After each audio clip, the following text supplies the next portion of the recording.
imposing a state lockdown. Michael Pastelak joins us along with his attorney, Hite Philbeck. Gentlemen, welcome to the show. Michael, let me ask you first. You have been closed, I think, because of this lockdown. Why are you reopening? Why do you think that you can and should reopen? Well, we're reopening because we've lost so much revenue that we're going to either have to close our business for good or reopen the doors and kind of face the consequences. So that's the reason that we've kind of went forward and decided to go ahead and reopen and start trying to serve our patrons that we had.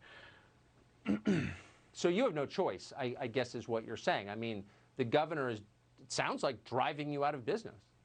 Yes, sir, and that's our main issue here is that you know, we got a governor in North Carolina that is wanting to be the king here, and we can't just let that stand. You know, I served in the United States Army for 10 years. I got 2 deployments to Afghanistan. And what's funny about all this is that the government trusted me enough that they would allow me to fly a multi-million-dollar aircraft with 15 people in the back, but they don't trust me enough to operate my business safely in Hickory, North Carolina.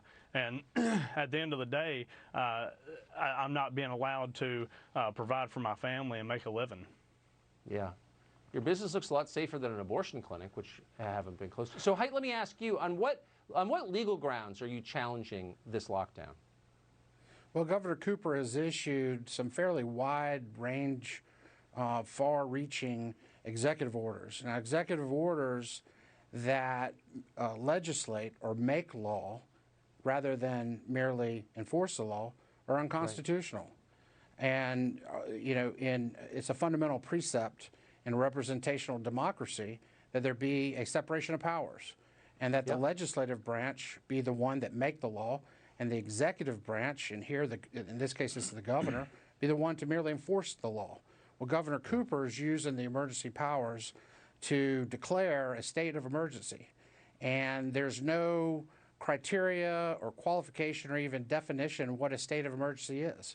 So any elected governor can declare a state of emergency in their discretion arbitrarily, and it can have such wide-ranging, as we see in Mike's case, effects on businesses and livelihoods on people and harm people with the scope of what it can do, what a governor can do just on their own, and then it can last indefinitely.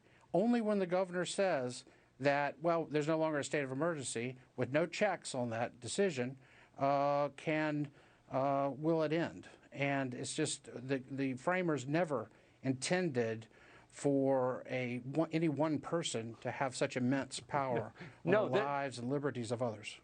There's no provision in the Constitution for a God law where some politician declares himself God and can do whatever he wants forever. So thank you for challenging this. Mike, thank you for coming on. An axe-throwing business has to be the coolest kind of business, and so we're rooting for you. Good luck. Yes, sir. Thank you. I appreciate it. Thank you. Take care. 40